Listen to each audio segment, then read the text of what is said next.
I'm thrilled to be able to bring to the stage Philip Ross because it is the result of this event, and these events around the world are the result of his imagination.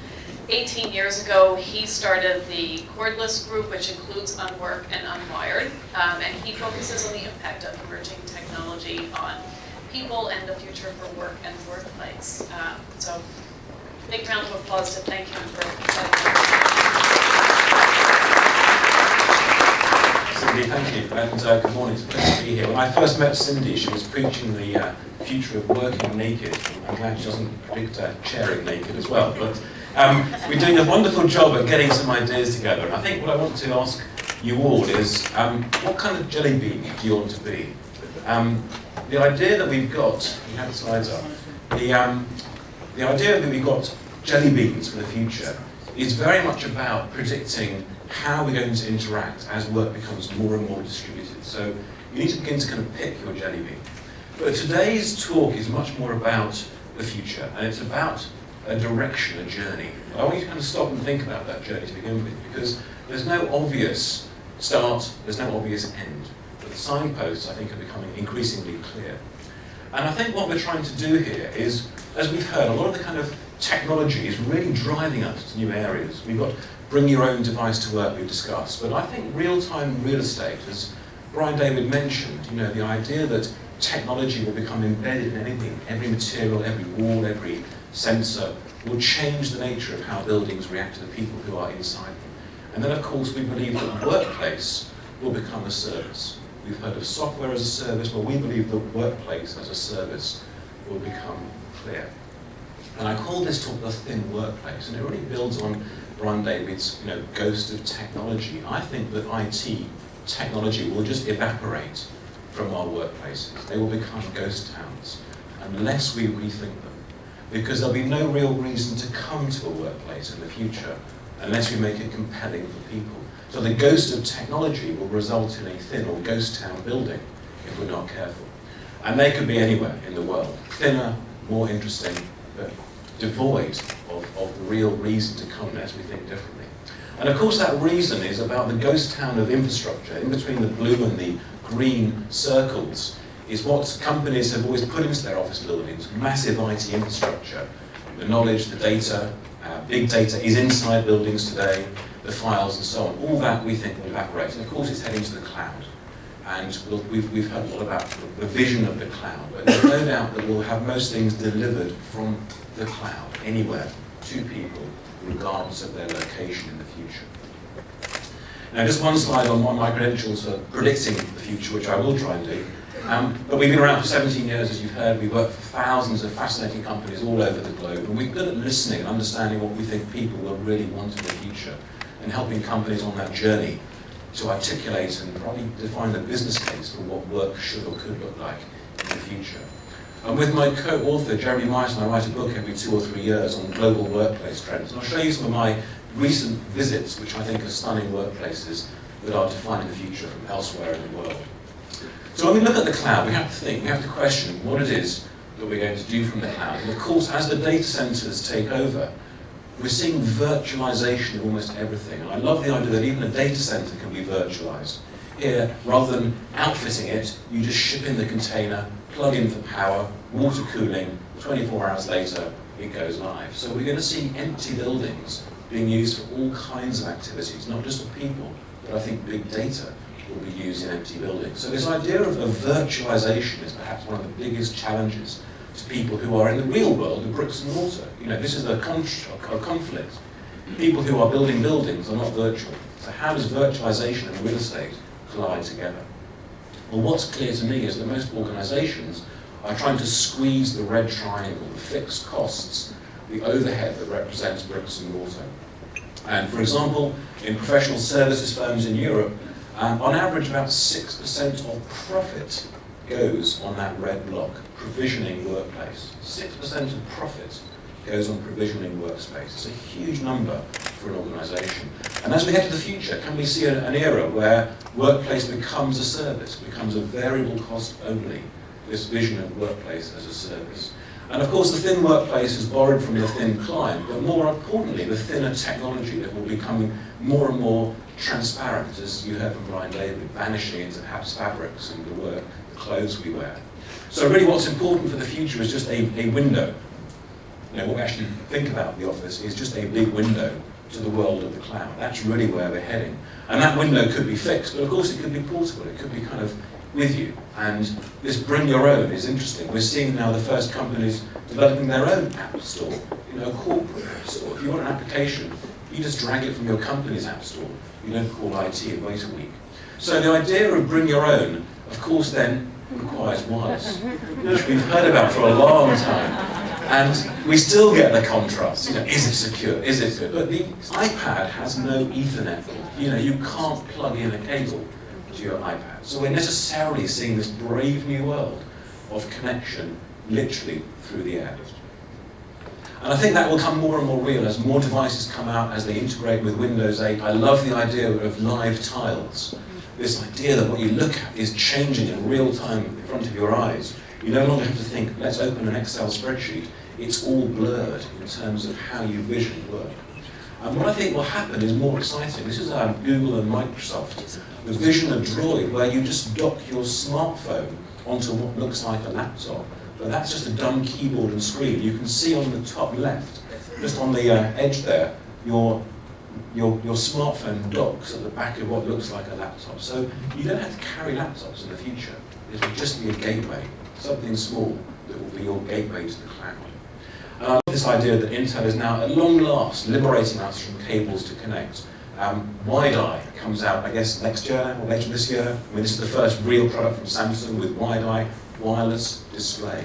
It just flips your image from a phone or your iPad onto screens without a cable inside. And in terms of where technology is heading in this brave new world, this is a fascinating vision from inside Microsoft Labs, where they're using Kinect, which is obviously a gaming tool today. And I'm showing here Kinect for Business, which is about 2 or 3 years away. And you can see here you're modeling people standing in a space in real time. So for the first time, we think you can begin to model real estate, not just in terms of inanimate objects, but in terms of who's in it. And that means you're kind of in a real-time game in the future of work. So our vision is that all workplaces will have Kinect-like technology in every space, modeling both inanimate objects and surfaces, but also the people within that environment, and adding to that experience. So here, if you watch this video, the hand will touch the book, which is a real book you can see at the top, and then touch the wall. The Kinect sensor recognizes what is going on, and that hand can then draw virtually on the surface as if it's a smart environment. So this is not happening, this is a virtual construct where you can begin to adapt any surface into anything you want in the future. So we see kind of Kinect type sensors transforming property. And in terms of other things that I see kind of coming in this world of real-time real estate, I can't resist wireless power. Perhaps the last kind of bastion of wireless technology, but here it's working. That bottom right-hand video, the red phone, you drop it onto a surface, you can see the light going on, and that's inductive power charging. And this is a new global standard called Qi, from the Asian word. And what surprises me is you can even have a kitchen blender working 1,000 watts without a power cable inside. It's moved, you press the button again, it stops working. You move it back onto the kind of overall sensor, and you get inductive power powering up a kitchen blender at over 1,000 watts. And I think once you get to that vision of wireless power, you can easily see that the change in workplace will be very transparent. Even you can boil a saucepan of water. You can see it's moved onto the inductive power environment, the lights start going on, the saucepan will then text you when the water's boiling, so you can get back there. So real-time real estate will be phenomenal. It will infuse all kinds of things. It won't just be on technologies we know it today. Here's a magazine cover where the eyes can react out of printer's ink, reacting to wireless power interfaces. So you can see a huge range of things that we think will come through, which will be around objects, walls, digital wallpaper, you name it, reacting to wireless power type technology. And of course, what we'll find is it will be inside desks. Oops, we go back one actually. It will be inside a desk, and there's the first piece of furniture with a wireless power moat inside it. You drop your technology onto the surface, it all trickle charges automatically. So there's a whole range of real-time real estate technologies coming forwards. So what does this mean for the workplace? Well, in our travels for the next book, we're seeing some really exciting environments, people that are changing the mold. But you've seen some of these images before. But I'm delighted that Ellen will speak later on, who was the designer of Interpolis, which to me is still one of my favourite workplaces around the world. It's an insurance company, it's in a town that you'll never have heard of called Tilburg in the Netherlands, and yet it's a stunning, creative, dynamic environment which has been a pioneer in what I would call activity-based working. But then you've got people like Microsoft here in Schiphol, really pushing the boundaries. This is really the beginning of thin buildings. There is nothing in terms of technology infrastructure in their workplace.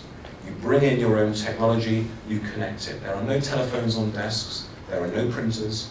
It is a purely thin workplace. But it's had fantastic impacts on their business. Their market share has soared, their profits have gone up by 51%. We've had 36,000 people visit them in the last 14 months since it opened. 36,000 people have come from across the globe to see what's being created. And it's truly a special environment.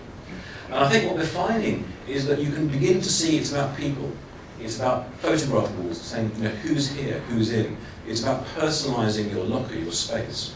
And that's the key question. How will you attract people to come back to the ghost town that is the thin building? Will it be about a sense of fun? Will it be about bringing your kids in for pizza here at Google Zurich? Will it be about having a sense of enjoyment? Here you can go down a fire pole between floors in a workplace, and it's quite quick. It's not great carrying a laptop. Will it be about just quirkiness and great design and a bit of kind of inspiration? Or will it be about just a whole range of places which are much more attractive and conducive for people? Google London has just opened, and to me what they've done is really thought through how they'll attract talent to work for them in a very competitive marketplace. And the Google London environment is just stunning, just an eclectic array of spaces. Now they have put in desks, but whenever I've been there the last few weeks, no one uses them. It's about working in these kinds of spaces, carrying technology. They put in desk phones, and I asked Matt, who's the MD, why have you done that? And he said, I've no idea. I haven't used my phone since I've moved in. I'm not even sure it works. So we've got to that era of challenging everything. And in terms of why I'm here, why are people going to come into that ghost town of the thin workplace? Well, perhaps it's more than just those spaces for quirky work. And again, in my travels, I've seen massage parlors, I've seen music rehearsal rooms, I've seen fantastic gymnasiums. I've even seen a golf course in a bank workplace in Australia, in a major bank. So you can putt and meet at the same time. And that's the key question. Why would somebody come in, and what is it they're going to achieve by arriving at this place called the workplace, and what therefore has it to offer people in the future? Perhaps one of the most quirky recent discoveries was, again, the new Google London office, their headquarters here.